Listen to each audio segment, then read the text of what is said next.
Hi, I'm Bill O'Reilly. Thanks for watching us tonight. The American Dream and Civil Rights. That is the subject of this evening's Talking Points memo. 50 years ago this week, Dr. Martin Luther King Jr. delivered his brilliant I Have a Dream speech. I have a dream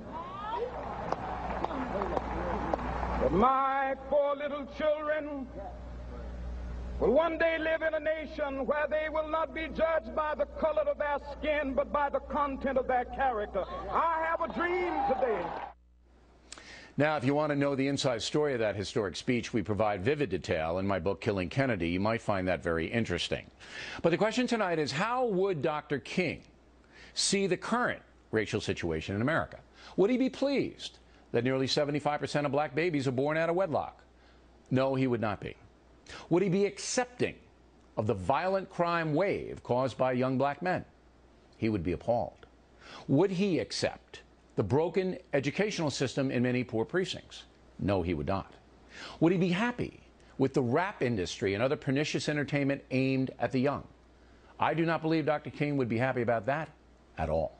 And finally, would he approve of a civil rights movement that continues to blame American society for the problems encountered by blacks, rather than encouraging personal responsibility as a way to achieve individual success? On Saturday, tens of thousands of folks gathered in Washington to honor Dr. King's crusade. But sadly, most of the speeches were heavy on grievance, light on problem solving. We heard a small bit of criticism directed at irresponsible behavior that leads to chaos and ruin, but not much. However, we did hear a lot about racial profiling and voter identification requirements. We heard questionable comparisons of Trayvon Martin to Emmett Till. We heard the continuing mantra of more government money to fix social problems that can only be fixed in the home. Intelligent Americans know it is the collapse of the traditional family that is wreaking havoc in the African American community. The other issues, while somewhat important, are essentially a sideshow. If Dr. King were alive today, I believe he would be brokenhearted about what has happened to the traditional family, and not only among blacks. In our competitive society, the ill-educated of all colors are likely to fail. But good education is a partnership between parents and teachers. If parents are derelict and do not require their children to read and study at home, teachers cannot wave a magic wand. If a child has no guidance in the house, he or she is likely to fail at school. Did we hear that Saturday in Washington? Did we? The left wants government to replace bad parents, and the teachers' unions want more money. They generally oppose cultural reform or increased competition through school vouchers, which would at least give poor kids a chance at a better academic environment. And so it is that the teachers' unions were big financial sponsors of Saturday's gathering in Washington. The American Federation of Teachers and the National Education Association both poured tens of thousands of dollars into the event. The factor asked those unions for exact financial disclosure. They refused to provide it. Al Sharpton's organization, the National Action Network, was deeply involved in the Washington event. So were any of the speakers, or were you paid for this event? You put it on? Paid by who? Anybody. Were you financially immersed at all? Who? Person? No.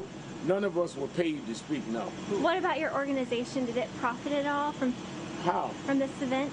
I think the organization, National Action Network, and all the participating organizations, we had to raise money to cover the cost of doing this. Buses, the technical aspects, the sound, the jumbotron.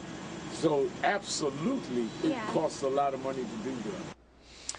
But Sharpton's organization has a lot of money.